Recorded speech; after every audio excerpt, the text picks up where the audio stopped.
Ritornati quindi pronti per continuare la puntata di oggi di Made in Polesine. Adesso altro titolo, ma riguardate sempre comunque il coronavirus. Parliamo dei sindaci e appunto è il rapporto con il coronavirus, che qua non si capisce, anche qua c'è molta confusione, insomma è successo anche qua da noi, insomma, che era arrivato un comunicato che poi è stato smentito e via. Ma comunque vai. Allora, prendiamo spunto, noi che siamo molto social e seguiamo molto in particolar modo Facebook. Ci sono una serie di sindaci che a noi cari, che ci piace per come si muovono, in particolar modo il sindaco di Polesella, Leonardo Raito, il sindaco di Portotolle, Pizzori Roberto, e la sindaca di Portoviro, Maura Veronese, che appunto hanno scritto delle cose lampanti, lapalissiane su questo coronavirus, che praticamente sono lasciati soli.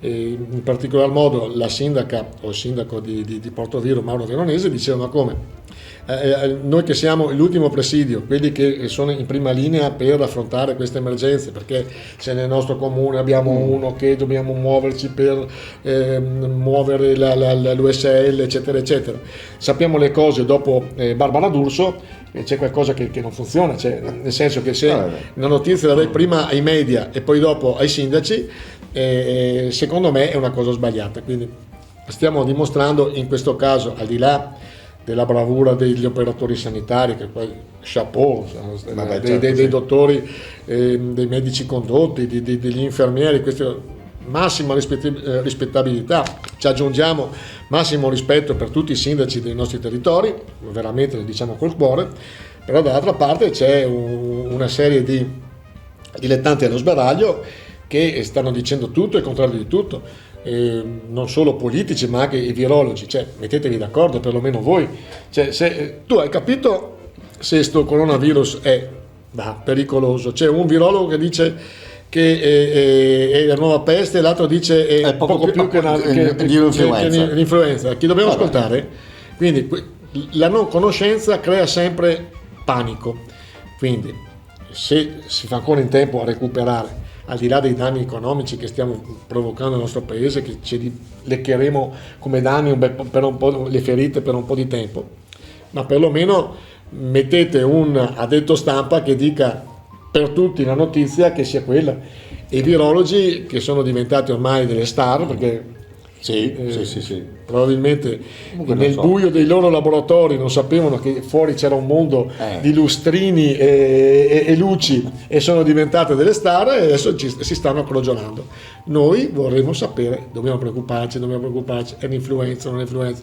Vabbè, quindi solidarietà ai nostri amici sindaci, solidarietà a tutti i sindaci del mondo, dell'Italia, del Veneto, eccetera, e bravi, sappiamo che siete l'ultimo presidio che ancora ci possiamo fidare. Mi chiedevo che sia una cosa preparata così, cioè deve andare così, si deve creare confusione perché la popolazione, la massa non deve capire esattamente cosa sta succedendo. Ma per me per varie cose, per me si è sottovalutato anche a livello politico, insomma ci sono delle situazioni che non sono effettivamente ben chiare, e sembra, almeno dal mio punto di vista, una cosa, non dico preparata a tavolino, ma ci siamo molto vicini, sai, il famoso che a pensare male si fa peccato, ma molto spesso ci si azzecca, quindi bravo. Vabbè, insomma, questa è la mia personale opinione, non so se sei d'accordo anche tu. No, io la vedo un spererei di no, perché insomma questa confusione che si è creata con notizie ma anche contrastanti praticamente sullo stesso argomento, certo mi sembra impossibile che un'informazione coerente come dovrebbe essere, abbiamo televisioni di tutto, destra e sinistra, giornali, eppure ancora non si è riuscita a capire bene la reale portata di questo problema. Esatto, è vero. Nel frattempo abbiamo fatto disastri. Disastri.